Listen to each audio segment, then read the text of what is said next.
Okay, I thought it would be quite a good idea, especially for new people, to talk particularly about Dobsonian telescopes, because when somebody new to amateur astronomy comes along, it's often the first recommendation they get is, oh, get a Dobsonian because you get a lot of aperture for your money. So there's an example of a commercial one, pretty much the same as this one here. And really, they're sort of almost on the edge of what the original concept was, and I'll explain that. Originally, this kind of any kind of telescope back in the late 60s, early 70s were considered really premium products, like one that was good enough quality for astronomy, and they were very expensive. There weren't many manufacturers of them, they were all specialty type places. And it was thought that, well, amateurs could actually make a decent telescope themselves that was easy to use. They could get a large aperture. So we can talk about this guy here that the telescope is named after. He didn't really invent anything to do with these telescopes because the OTA, or the optical tube assembly, is a Newtonian, which was invented by Sir Isaac Newton a long time ago.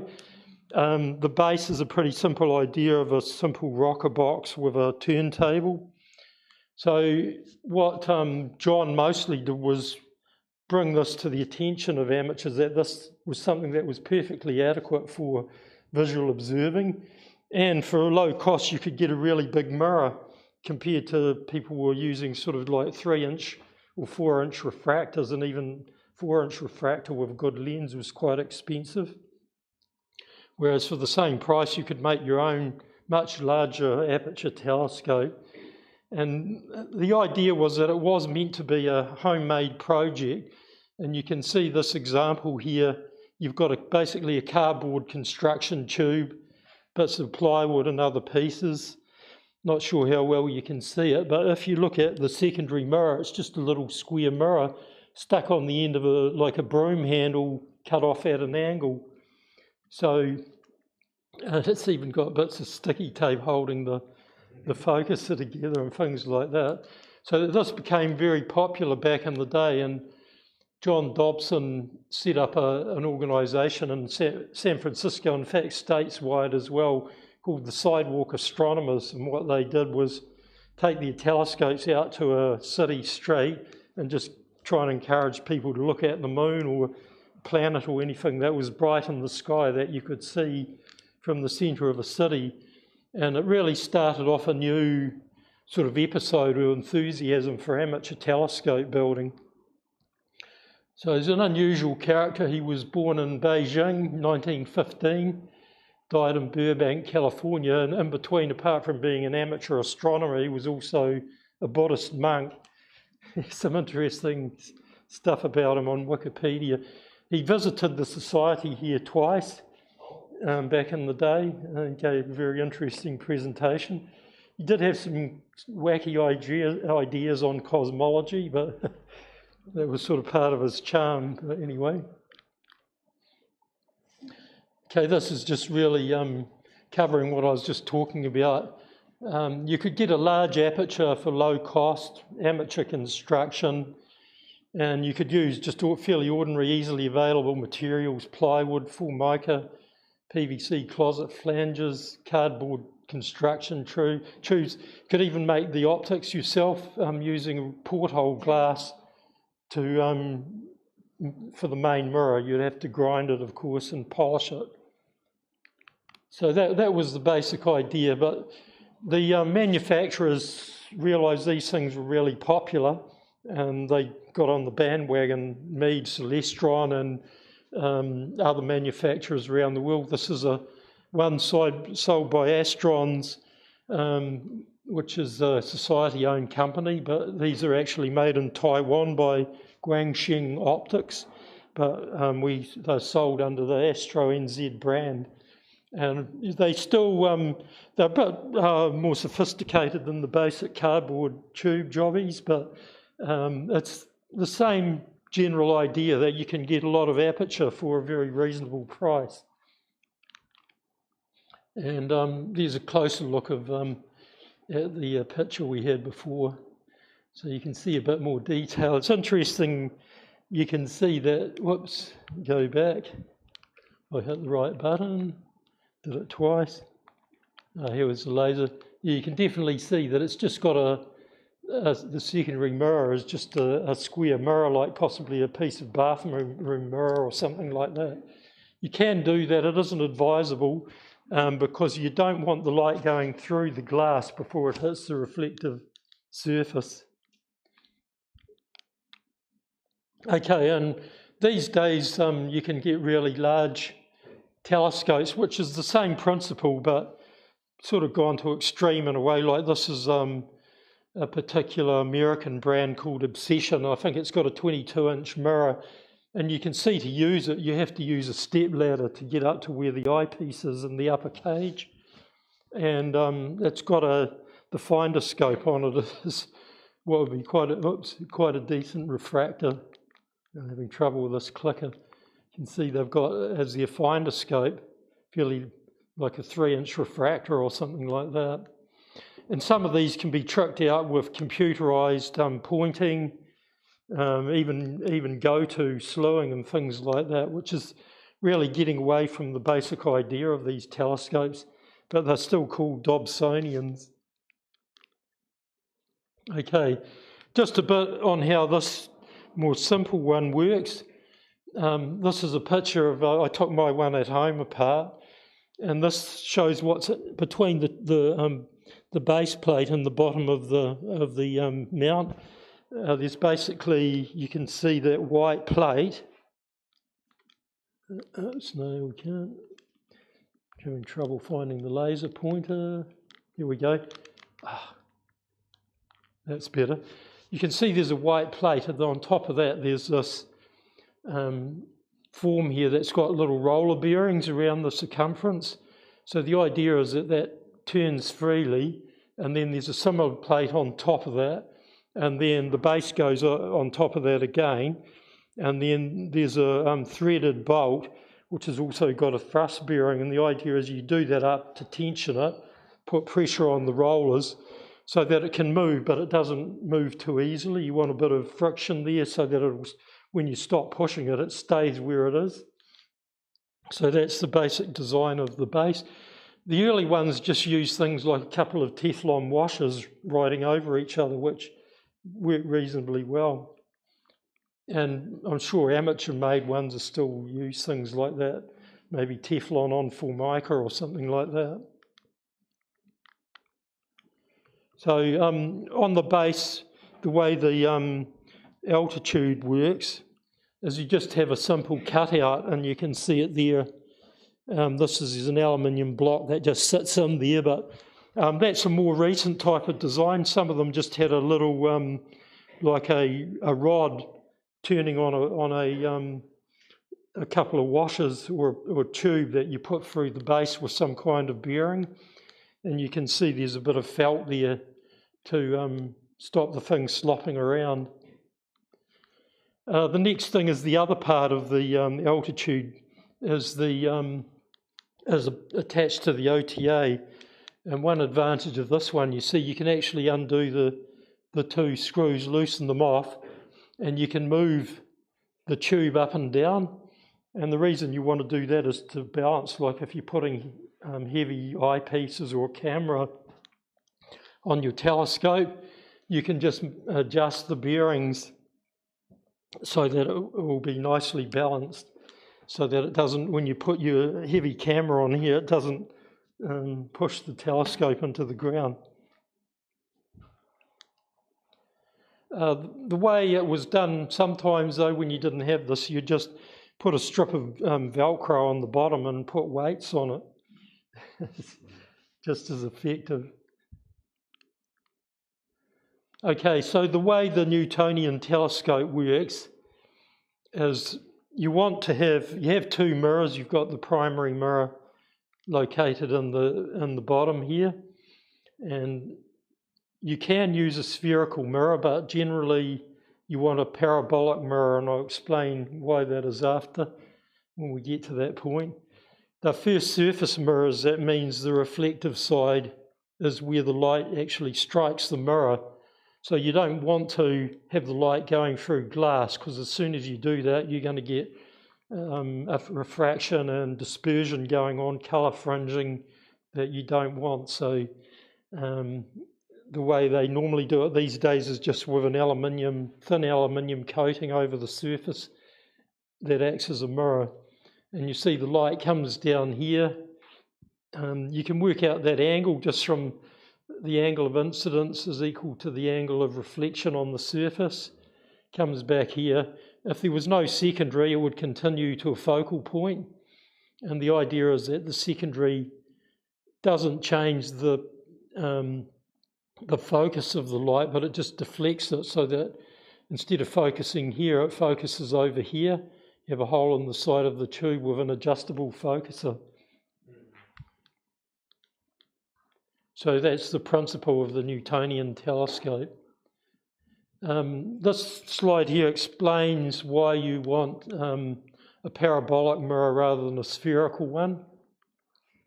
If you follow using that same rule, that your ray of light comes and hits the surface, it bounces off at the same angle to the perpendicular to the surface that it came in on. And if you actually do that for a sphere, instead of the light rays all going to the same point, you get a really confused situation. So there's no real focus, and that's called spherical aberration. This is highly exaggerated, so you can see it clearly. If the mirror has a much more gentle curve, and the focal plane is way out here, then the problem is a lot less, but it's still there. But when you have what's called a long focal ratio telescope, you can actually get away with not having to parabolize the mirror. Like if, for example, you had f10 or something like that, you wouldn't need to have a parabola. You could get away with a spherical surface, which is easier to manufacture. So you can see what happens when you do the same thing with a parabola. The parallel rays from infinity all end up being reflected to the same point.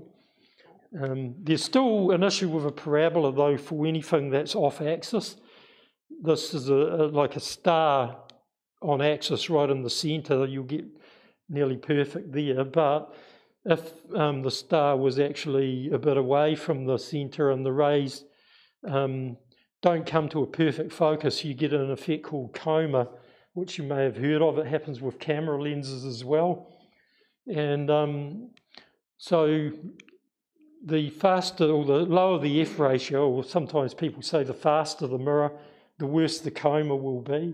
It is possible to correct it with a special lens that you put in the focuser called a coma corrector. And some Newtonians or Dobs that have really fast mirrors, particularly the ones of big aperture where you don't want them to be too long, you have a fast mirror, they're always used with a coma corrector in the focuser to get around that problem.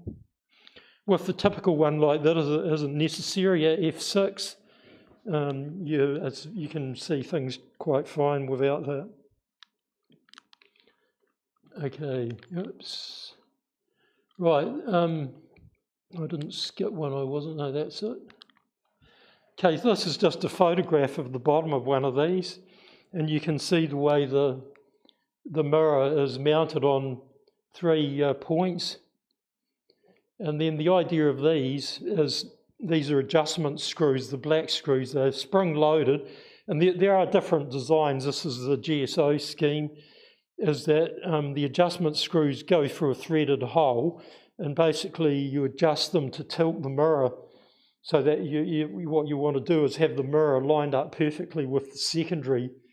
I'm not really going to get in collimation tonight, but whenever you move Dobsonians around, things tend to move a little bit, and you may have to do these adjustments to get everything perfectly aligned again. But what the white screws are for is after you basically loosen these off, after you've adjusted the mirror cell, as it's called, using the black screws. And in theory, you should only have to move 2 of them to tilt the mirror the way you want. So it's better to mark one and leave it alone That way you don't sort of make too many adjustments. Once you've done it, you use the white screws, basically like holding screws. So you do them up until they're just holding, you don't over tighten them. If you do over tighten them, it could put a force onto the mirror, which could cause it to warp slightly. Now, it might only be a microscopic warp, but when you're doing that to optics, it'll have an effect on the image, because the surface has to be accurate down to nanometers. Now, the secondary or the flat mirror, typically these will be elliptical in shape, and you think, well, why do you do that? Yes, you could use a square one or a circular one, but if you think about it, when you look through the focuser at the secondary, you really want it to look circular. So an elliptical mirror at an angle is going to look circular in the focuser, and the same from the point of view of the primary mirror. If you were looking up to the secondary, it's an elliptical, but it actually looks like a circle looking from that angle, where it's tilted at about 45 degrees. So you can actually buy all these as components. You can get elliptical mirrors or just primary mirrors that are prefigured and polished and have the aluminium coating. Same with the secondary. For example, if you broke a mirror in your telescope, hope you don't do that, but if you did, you can buy replacements. And the same for the secondary. Like, I've heard of people playing around and making adjustments and dropping a tool down the tube, so be very careful of that. It doesn't, a screwdriver landing on your main mirror isn't really a very good idea. Okay, the other thing about the secondary mirror, because it's held right in the centre of the tube, you need some way to actually do that.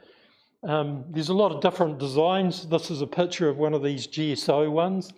The first thing you notice is that these, trouble with this again. Okay. These here are called spider vanes.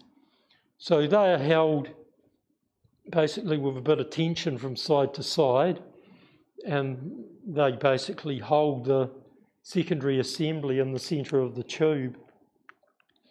So there's all sorts of different ways of doing this. I know Rolf Olsen, who built his own Newtonian, he's an astrophotographer. He's got an electronic mount, equatorial mount, but his telescope's a Newtonian.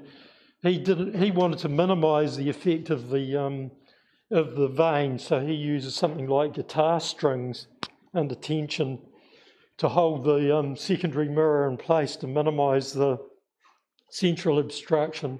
Possibly a little bit extreme, but you can't, when you see his images, you can't say that he's doing anything wrong. And then you've got 3 adjustment screws. Similarly, you may need to adjust the tilt of the secondary mirror so that the light reflected back from the primary goes right through the centre of the focuser and not tilted off to one side. And this is part of the process of collimation. The central adjustment there actually moves the secondary mirror up and down the tube. You should never really have to adjust that unless you take the whole thing apart. It should be set in the factory and so that it's exactly in the right position for the focuser. But if you had to take it all apart for maintenance or something, it might be something you need to adjust when you put it all back together. I know Steve here might have had that job to do. Okay, and the focus of these ones, there's all sorts of different focuses around used in Dobsonians, from a simple draw tube arrangement.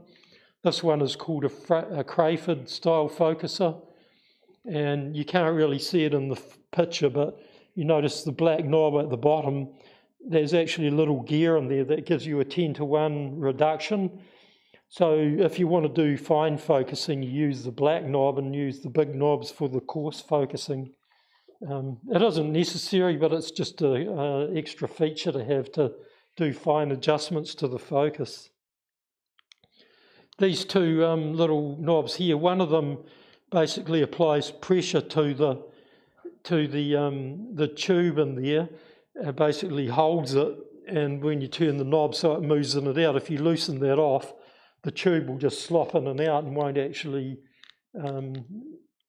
be any use as a focuser. So that knob, you do it up, but you've got to be careful not to over tighten it. And the second knob is just like a brake.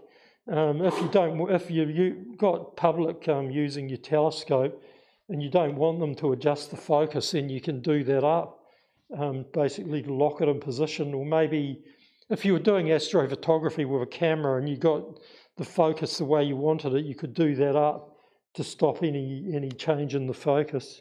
So that's the reason for all that. It's more elaborate than the typical original Dobsonian idea, but it's pretty common on the commercial ones these days. Bit of a comment about people ask whether you can use these for astrophotography, and the answer is yes, but on the mount the way it is, you're really limited to things that are bright because you need a short exposure, because obviously it's not tracking the sky. So if anything in the field of view is going to drift out fairly quickly. So you're going to use short exposures, so that means bright objects. And, yep. I used a DSLR, my Dobsonian. Yeah. The moon. Yeah, great for moon pictures. Planets. Yeah, moon and planets that are bright, it's fine for.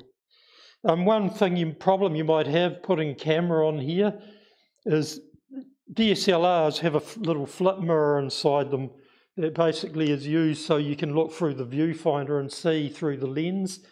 But when you take the picture, the mirror flips up out of the way to let the light come through to the sensor. And the problem is, to allow for that mirror to be there, there's a fairly long distance between the sensor and the flange that the camera lens is mounted on. And what that means is that you often won't be able to move the focuser in far enough to get focus with one of those cameras. So there's a few solutions to that.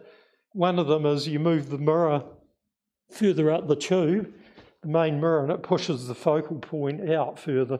So I would only do that if you were planning to use your Newtonian only for photography, because it would be a bit of a pain to have your eyepieces might end up too far out. So it's a bit of normally a compromise between visual observing or photography. I haven't tested it myself, but it may not be a problem with the newer mirrorless cameras that basically DSLRs are almost becoming a thing of the past now. All the big manufacturers are going to what's called mirrorless, so they remove the flip mirror entirely, and when you look through the viewfinder, it's actually an electronic viewfinder. So it's effectively just seeing what the sensor is seeing displayed on a screen.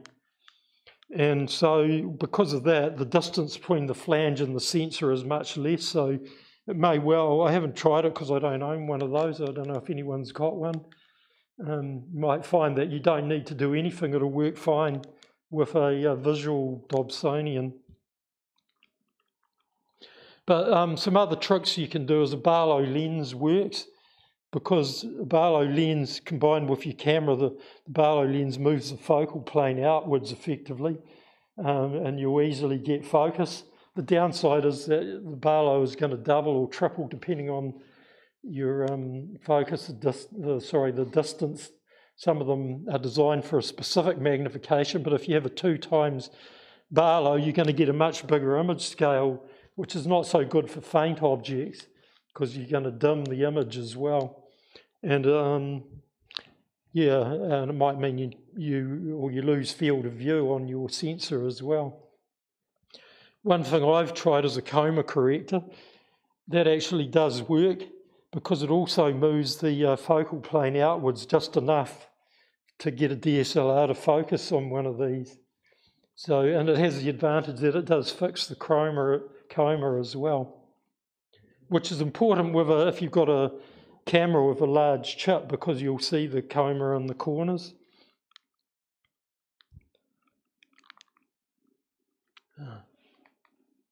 Right, another thing that we always use with our Dobsonian, I haven't got one fitted here, but there's the bracket for it, is the finder scope, which basically, because it's effectively just a little refractor, but it's got a wide field of view similar to binoculars.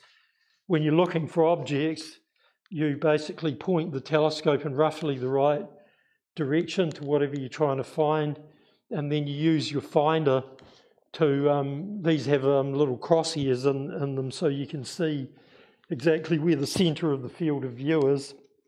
You line that up on what you're wanting to look at in the big telescope. And this particular one here is what's called a right angle finder. It has a mirror or a prism, I'm not sure which. But, well, yeah, there could be a mirror as well, have the same effect. And the idea is if you mount it here and you're looking up at the sky, it's kind of easier to do that than that. So depending on whether you're happy to crouch down and look up a straight through finder, it's a matter of choice. Both sorts are available. If you've got one of those really big Dobsonians we were looking at before that, the secondary mirror cage is way up in the air, then it would probably a straight through one would be best, because you stand on your step stool and you're still having to look up through the finder without crouching. Now, some little things about design. This is more if you really got enthusiastic and wanted to make your own Dobsonian or Newtonian telescope. And one of the things you have to worry about is the size of the secondary mirror.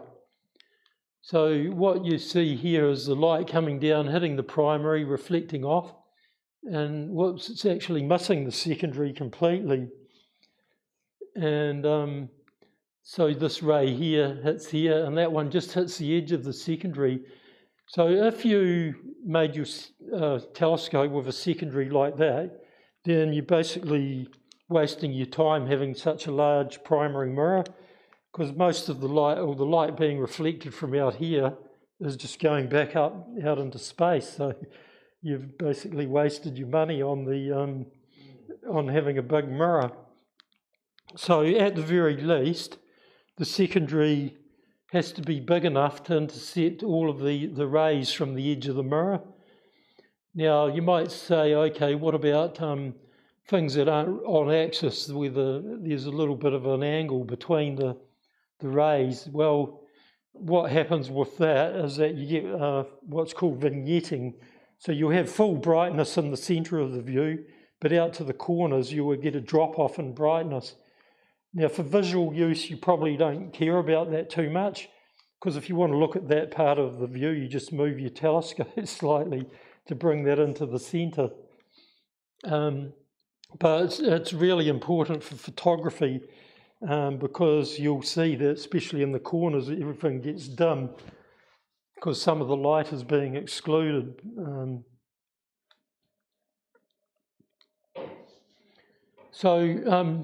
Generally what this means is that if the telescope's Newtonian optimised for photography, we'll have a larger size secondary that one optimised for visual use. These are definitely optimised for visual use, and you can think about why you do that is because the smaller the secondary is, the less obstruction, so you're getting more light through. There's better contrast. Basically what happens, the larger the instruction, you're not only losing light, but you're losing contrast, because the mirror is actually blocking some of the light. So all of these things are a compromise. So yeah, if you had a Newtonian that was specifically designed for astrophotography, it might have a, I don't know, 30% central obstruction, but a visual one might only have a 20% obstruction. So I see turf here along the focal length. Yeah, that's what I'm going to explain next. If the focal length ratio is a slower or effectively longer focal length to the size of the mirror, the primary mirror, you can get away with a smaller mirror. And there's actually a program available on the internet that'll calculate this for you, and this is a graph that came out of it. I haven't got the link, but you can just Google it and you tell it what the details of your telescope and the mirror sizes and what have you, F ratio, and it'll tell you what the illumination is. So what this is showing, if you look at an F4 scope, this little part of the image is going to be 100% illuminated out to only like, it's only a fraction of an inch. I think this is American, so it's in inches. So if you went out to an inch away from the centre, or 0.92 of an inch, you notice that you've lost, or down to nearly 50% illumination, which means that, yeah, especially towards the edges of the field, you're going to get a lot of vignetting. But you notice the F8 one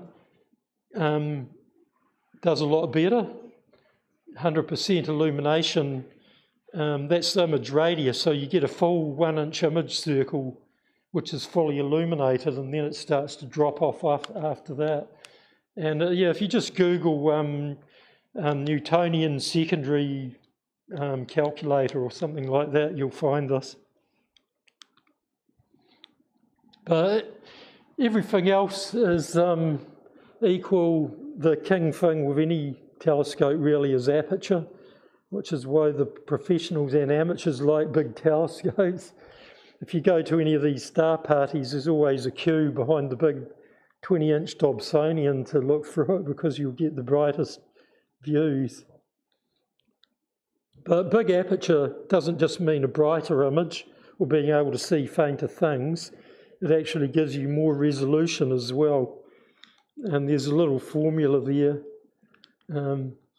Basically, the angle there, as the diameter gets bigger, effectively that angle gets smaller, which means that you can see finer and finer details. So don't need to explain too much about that formula. It's published on various things on the internet and books on optics and so on. But practically this is what aperture means.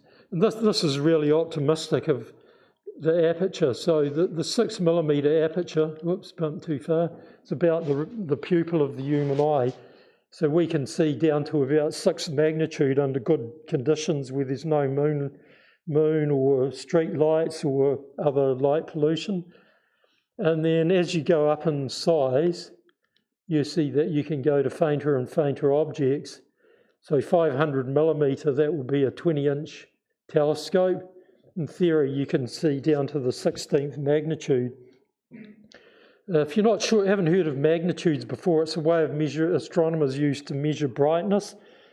And it goes backwards, so the lower the number, the brighter the object. And it goes back to the Greek astronomer Hipparchus, who ranked stars from 1st magnitude, which were the brightest, down to 6th magnitude, which were the ones you could barely see. So that scale has just been modernised and extended to things much brighter where you get negative magnitudes. Like the sun, I think, is minus 26 point something. And then fainter stars. Under the new scale, where it's more scientific, you can get stars with negative magnitudes as well. Like Sirius has got a negative magnitude. It's just so that the scale is properly scientific. So you can see that, yeah, bigger mirror, more you can see. But it's the counter to that is the telescope becomes much bulkier, less portable, more expensive. So there's always some compromise involved. This is really optimistic numbers. Down the bottom there, you can probably Google this, look up a limiting magnitude calculator. And this one gives you more realistic results, and you can even tell it what your local sky is like in terms of light pollution and things like that. And it will give you an idea of what you'll be able to see. You just plug in the numbers. The other thing I mentioned with a telescope is resolution. So if you were to blow up the image of a star, it's not actually a point in a telescope.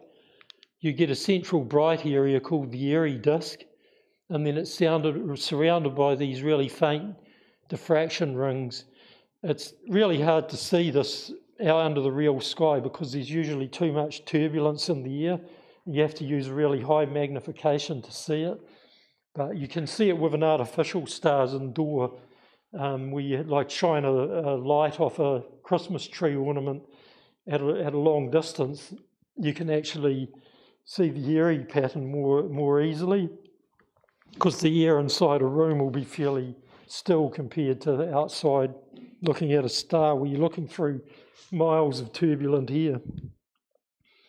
But effectively, the bigger the aperture is, the smaller the Airy disk. So that means that it's easier to distinguish things. So for example, there's two stars close together. They're getting closer and now it's really hard to tell that there's actually two stars there. But if you put a bigger mirror, then those two stars would get separated up to a point. Eventually, you get limited by the Earth's atmosphere, especially on a bad night with lots of turbulence. You won't ever get the full resolution power of your big mirror because the atmosphere can't actually support that kind of resolution, which is why, again, why astronomers like to put telescopes into space or on top of mountains, things like that, because you cut out at least a lot of the atmosphere if you're on a high mountain. And this is just a rough approximation to how far apart stars can be, and you can still resolve them. So there's two different methods. There's the Rayleigh limit or the Rayleigh criteria and Dawes limit. They use slightly different methods, and the Rayleigh one is a bit more optimistic. The Dawes one is a bit more optimistic, I should say. The Rayleigh one might be a bit more realistic. So a 90mm scope can resolve just a 1.5 arc-second separation between two stars. But you notice 150mm, which is a 6-inch scope, you in theory can resolve to less than an arc-second.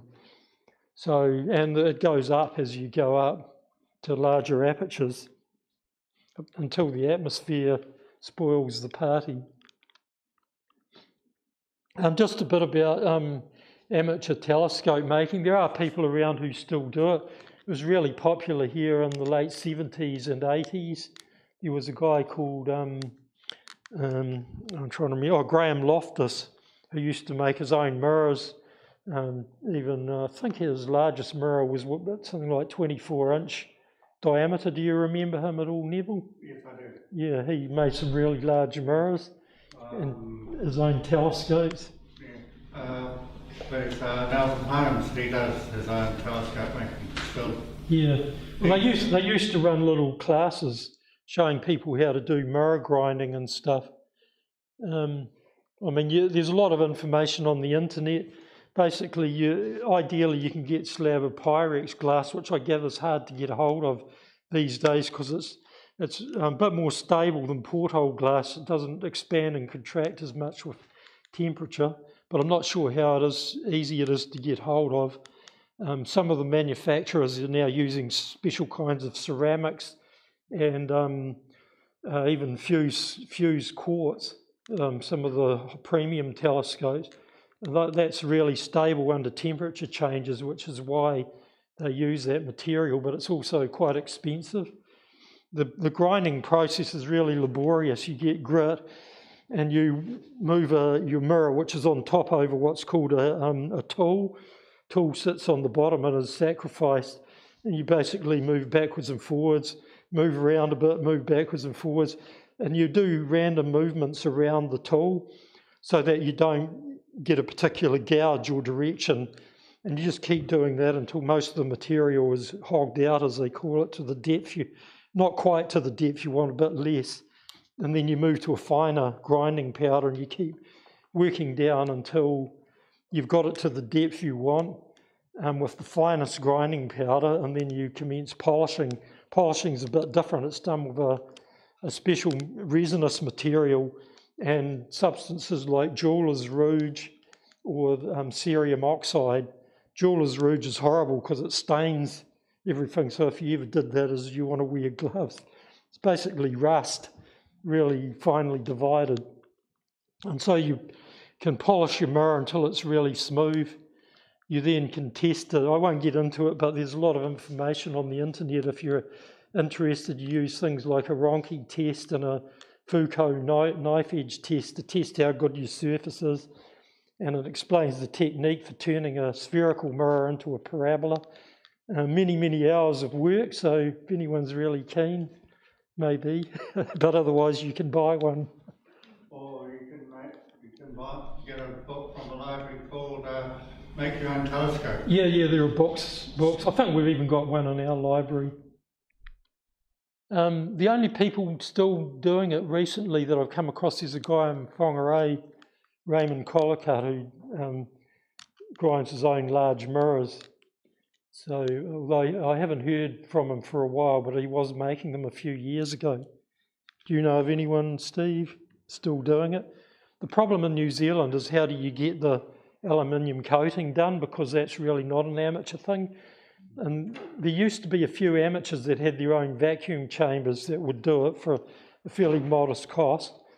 But as far as I know, the only place you can go to is Kiwi Star Optics in Wellington. They have, they're an actual optical manufacturing company, but they have a really large vacuum chamber. But if you took your mirror to them, basically it would cost more to get it coated than buying a new one. So that's the problem. Unless you've got a really large mirror, it's not worth dealing with them. The Zeiss mirror up there goes to them every 5 or 6 years.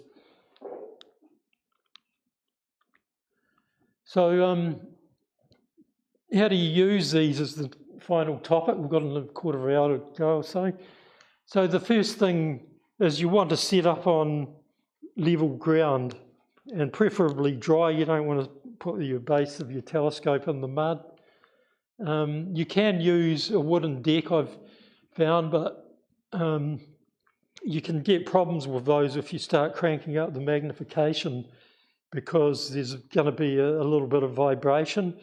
And at low magnification you might be okay, but if you crank the magnification up it might be a bit of a pain. You'll see it in your images, just as from your movement around on the deck. So the another thing before you start is to make sure that your finder telescope is aligned, because there's nothing more frustrating if you start pointing at things and expecting to see something in the main telescope and you had it right under the crosshairs of the finder, but it's not there when you look through the main eyepiece, and it's because the finder isn't properly aligned. Haven't got one here, but they have little adjustment screws. So you point at a bright object that you can't mistake, or even during the day. Sometimes people use the top of a distant power pole or a tree. You find it in the finder, and then you look to see if you can see it in the main telescope. Once you've got it in there, then you adjust the finder so both are lined up pointing at the same object. So yeah, you can do it at night, but it can be easier to do it during the day before the sun goes down.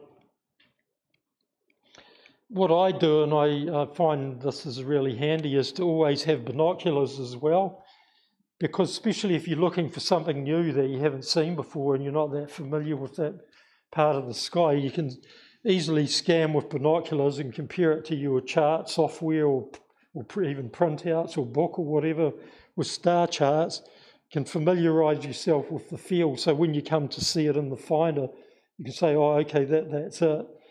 And because quite often you'll be looking for things that aren't visible in the binoculars or the finder, so you rely on charts to say, oh, it's between these two stars, about 2/3 of the way along, something like that. Use the binoculars in the finder to position it, and then hopefully you'll see the object in the main eyepiece. I usually try Waikiki Rangers with the television mast. Would be what, sorry? I use the television mast on the Waikiki. Oh, right. Oh, okay, for alignment. Yeah. Quite a distance away. Yeah, if you can see that from your place, then that's a good idea. Anything works like that. Another useful thing these days is you can use a star charting program on a phone or tablet next to the telescope. In the old days, you had to use printed charts or run inside to the computer because you didn't really want your computer out in the dewy night air. So the only problem with that is they can have quite bright screens. So if you do that, and you want to preserve your night vision, you want to make sure the program has got what they call a night mode, where it changes the screen to red, because it's less of a problem for affecting your nighttime vision. One thing you can do, actually, Yep. even if your software doesn't, is you can use your accessibility modes on your phone. Got mine set up so that you can actually turn your whole phone. Oh, okay, so that's part of the phone operating system itself. So you can set that up. If anybody wants to know how to do that, let me know. I'll show you. That's a really good tip. Okay. I think we do occasionally have a talk on these programs, apps and computer software for star charting. There's some free ones that are really good, some phone apps that you pay for but are not real expensive and really good value.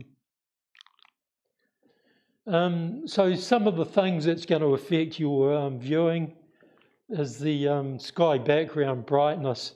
So if there's a full moon, don't expect to be able to see faint galaxies. The moon is... Like tonight, or because that's full moon? Well, we're past full now, but yeah, once the bright moon is up, it's going to spoil your viewing of faint objects. No problem for the planets though, but anything really faint, the moon is a bit of a pain. And the ambient lighting, what I mean by that is not the actual sky glow, but the lighting around where you're observing, because if there's lights there, you're never going to get properly dark adapted. Like if the neighbour's got a bright floodlight going, that's going to be a pain because it's always going to be stopping your eyes from getting properly adapted to even whatever level of sort of darkness in your area is. It might be worse by some immediately surrounding lights. Yeah. So you've got the only way around that is to find a better viewing location. Maybe you can get behind a fence or something that blocks the light out. Like street lighting and all that sort of thing, security lighting. Yeah. Security lights are usually especially bad because a lot of them have really bad shielding and they'll broadcast light over a wide area. The other thing is the seeing and the clarity. The seeing is to do with atmospheric turbulence, and you can generally tell what the seeing is like just with your eyes. If you're looking at stars that are twinkling, if the twinkling is really strong overhead, then you know the seeing isn't good because that twinkling is basically caused by atmospheric turbulence. So when you look at that through a telescope, it looks like twinkling to your eyes directly, but in the telescope, the stars will be really dancing around in the field of view. So you can sort of get an idea just from that what it's going to be like for viewing. And clarity is a bit tricky. That's to do with things like moisture in the air or smoke, high-level clouds where you can still see the stars, but it's scattering quite a bit of light and it'll make faint galaxies really hard to see. And of course the general sky background, and obviously the darker this is the better. If you can get out to a rural site away from the city lights is where you're going to get your best viewing. The Society owns some sky quality meters. I don't know where they are. Do you know, Steve? We have some somewhere. I know I've got one. I'm not sure where the others are. Basically, they're just a light meter you point at the sky and it gives you a reading. It basically tells you how bright the sky is. And so you can, these days, I think there's a NASA or one of the sites have this measured from satellites, and it'll tell you what the sky darkness is from a map. And you can say, oh, the satellite says that it's 23 magnitudes per arc second, which is really dark. So that's where you might want to go to do your observing. The nearest really dark sky place is probably up towards Parkery Beach, over on the west coast, away from Helensville. The Firth of Thames is quite good actually on the Auckland side, away from Thames itself, because the Hanua Ranges block out a lot of the Auckland light. Wairau's Yeah, that's why we have our star party at Wairau, because even though it's not that far from Auckland, the Hunua Ranges actually act as a bit of a shield. Unfortunately, things are getting worse on this score, but I don't know that there's much that's going to fix it. Some of the street lighting is getting better, especially the new LED ones at least have better cut-off. But I think they actually are way brighter than they need to be. Yeah. Actually, when it's sort of misty rain, you can see how much light scattering it is. Yeah. Another way of looking at this is the Bortle scale that goes 1 to 9. So if you're on Bortle scale 9, you won't be able to see much other than the moon and the bright planets, all the way down to scale 1, which is excellent dark sky sight. So people will say they might be in a suburb and they've got a Bortle 5 sky, which is not bad. I think that's roughly what it is at where I live, up in the North Shore. Oh, I already talked about ambient lighting. But red light sources, if you need light, use a red light. Like if you go to star parties, they ask you to, if you bring a torch, put a red filter or red cellophane over the front of it, so you haven't got a bright white light shining into people's eyes. But you still definitely will need some light to be able to see if you're moving around. So if you do that, it's a red light. So other ambient lighting, as I said, you can use screens or selection of observing position. Already really talked about these things. Another thing to do with seeing, and there's actually a type of seeing effect that isn't really seeing, it's because you've got a problem with your equipment. And what the problem is, you've had your telescope sitting in a warm house, take it outside on a cold night, especially mirrors are quite large and massive, they actually hold a lot of heat. And if they're a lot colder than the surrounding air, you get effectively wafting warm air coming off the surface. I know if you see heat haze on some days where everything sort of in the distance seems to jump around, and that basically is happening inside your telescope tube and completely spoil your viewing. So if you, there are reasons to keep a telescope in the house because it keeps it dry, but the recommended thing is if you're going to observe that evening, take it outside under a deck or something and let it cool down to ambient so that when you're ready to start viewing, you don't have too much heat to shed. One thing that can help with this, this one has got one. If you wonder what that thing is with the grill at the bottom, it's a little fan that you can power with a battery. So what you do is, if you need to cool down in a hurry, turn that fan on, leave it going, it blows air against the back of the mirror and is effectively just cooling it down, and it speeds the process up. And you notice it, especially up in the Zeiss dome, you're looking and you think, oh, that's a good view of Saturn. Somebody opens the door and then a whole lot of warm air comes up the stairs and up through the dome, and suddenly the view just all disintegrates.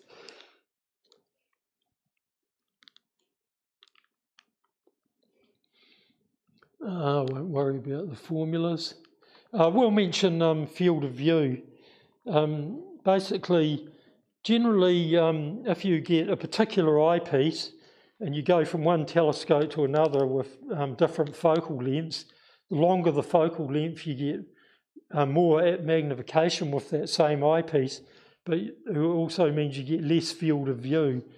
So this is an example here, and you can use some programs like Stellarium, which is on PCs and Macs, a free program. One of the plugins is called Oculars, and you tell it what the details of your telescope, size of mirror and F ratio, the details of the eyepiece, and it will tell you or show you on the screen the field of view that you'll see through the eyepiece. So you can see what you're going to see with different eyepieces on the computer before you start your observing session. And sometimes you think, oh, I want more magnification. Not necessarily, because you might have a star cluster that is quite large, covers a lot of area of the sky. Generally for that you want lower magnification so you can see the whole thing.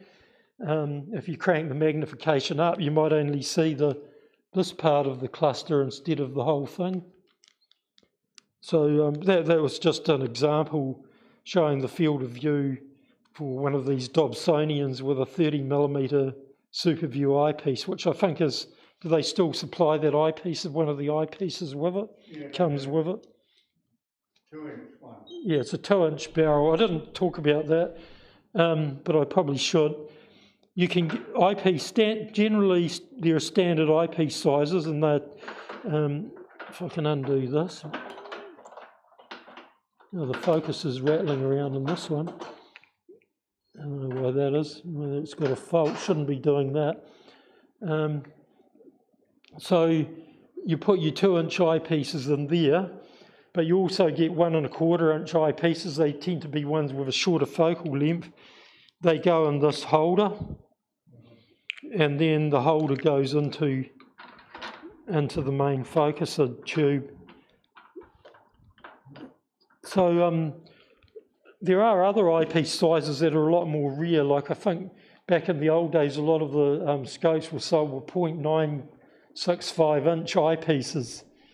It's pretty rare these days, but you may come across those if you have an antique telescope or something like that.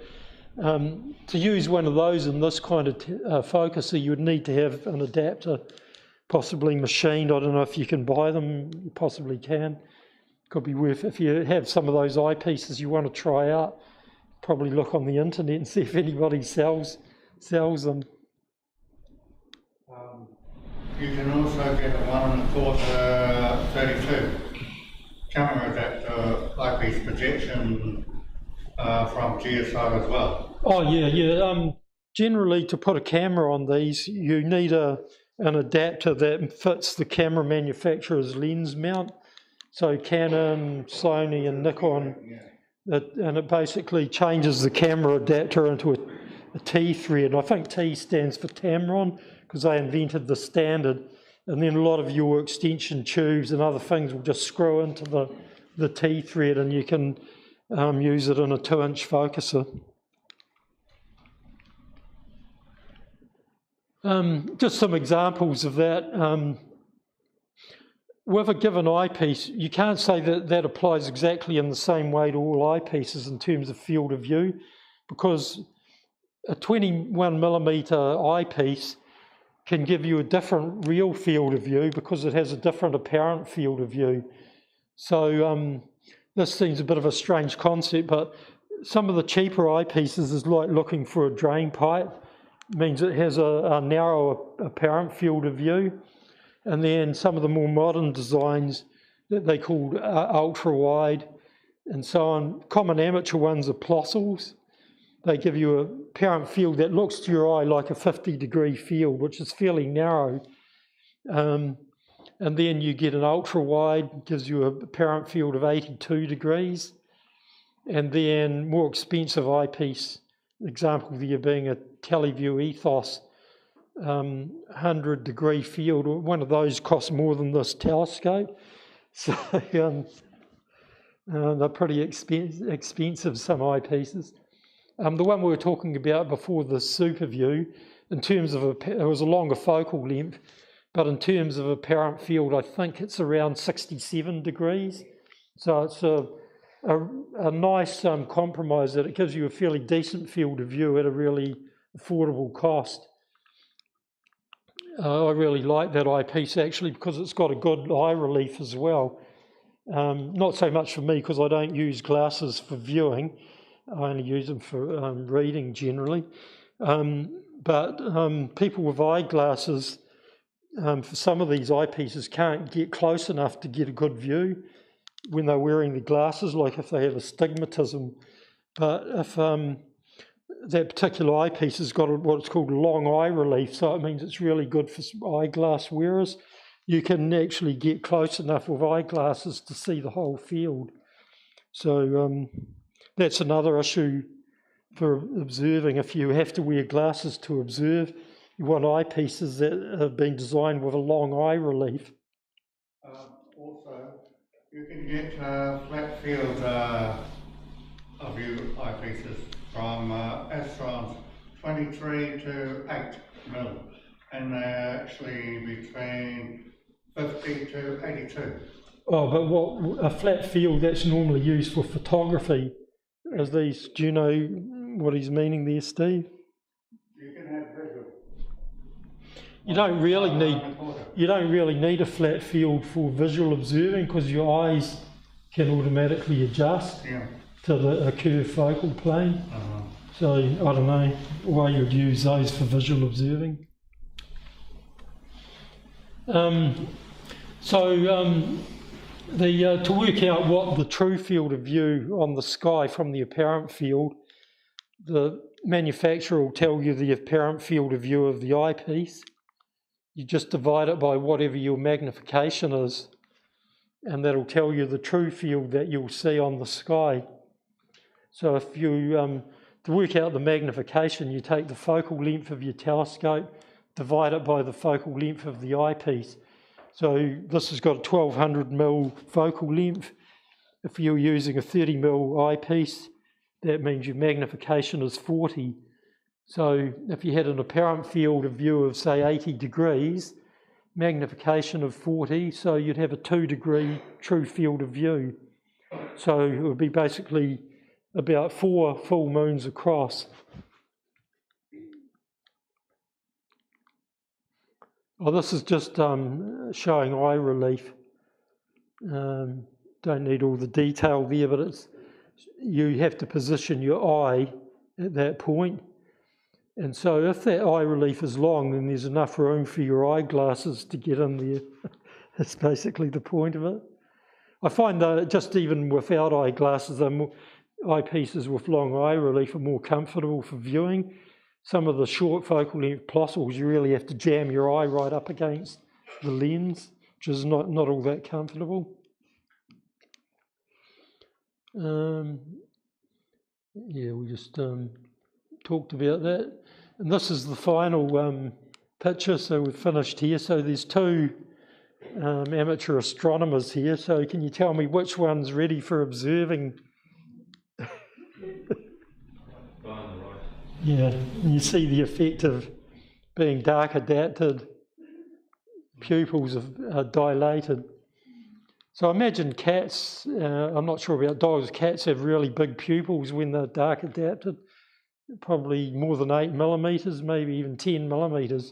So that's one of the reasons they've got much better dark vision than we do. Anyway, that's all. Are there any questions?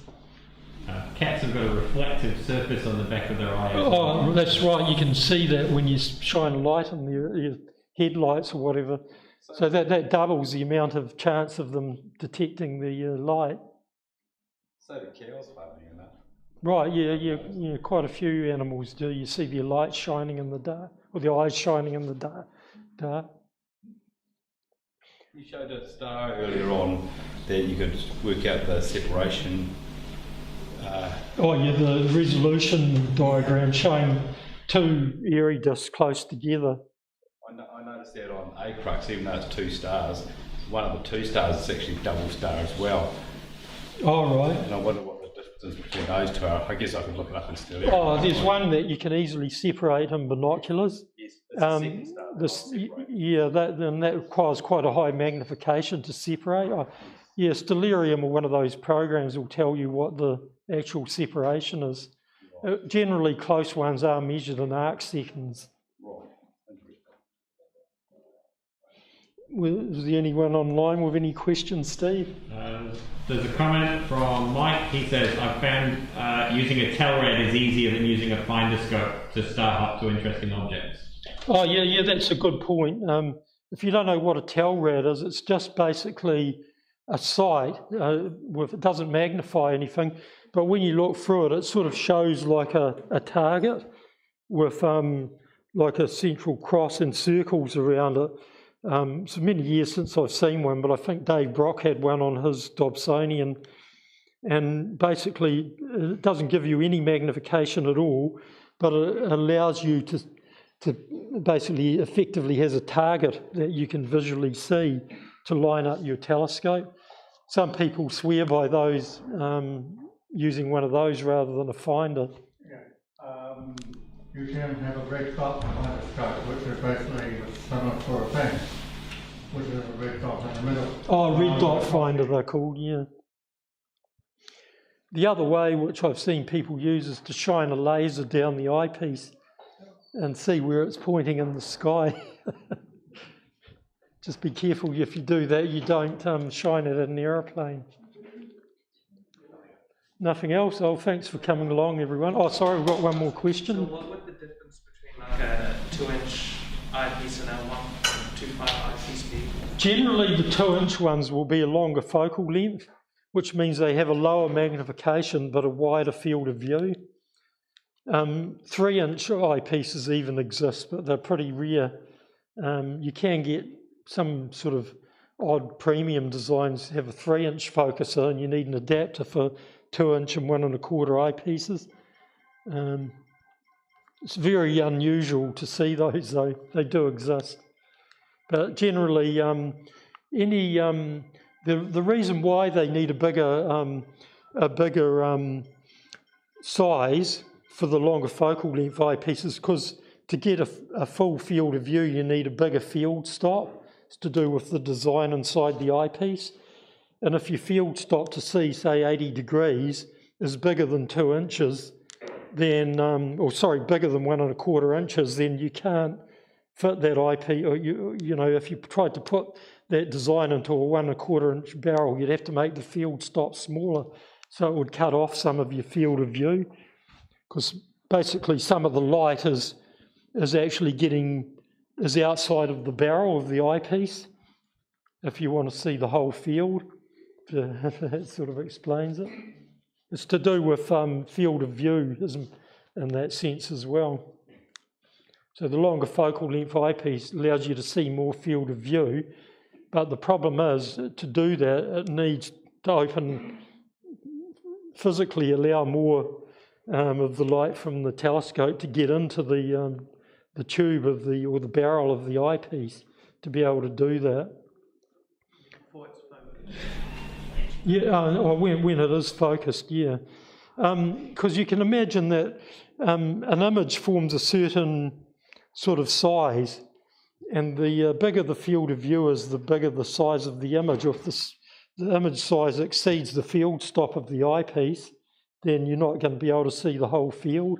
So longer focal length eyepieces give you a greater field of view, provided the field stop is big enough. And that means a bigger barrel size. And that's why some people have a 3-inch diameter eyepiece to see even a bigger field of view with even longer focal length eyepieces. I don't know if that really explains it. Would you recommend it, like those kind of? Like I use a 2-inch eyepiece all the time. The 30mm was one of my favourite ones for general scanning and that. If I want to look at planets, I go to a shorter focal length, or use the longer focal length one with a Barlow lens that basically is a magnifier. I found 2-inch eyepieces are sometimes easier to use than the smaller ones, especially with the eye relief. Yeah. Generally they'll have better eye relief. Not always. It does depend on the design as well. But yeah, if you buy a bunch of eyepieces with different focal lengths, the short focal ones will usually be made in the 1 1/4 inch size, and the longer focal length ones will be in the 2-inch size. So generally most people will have both.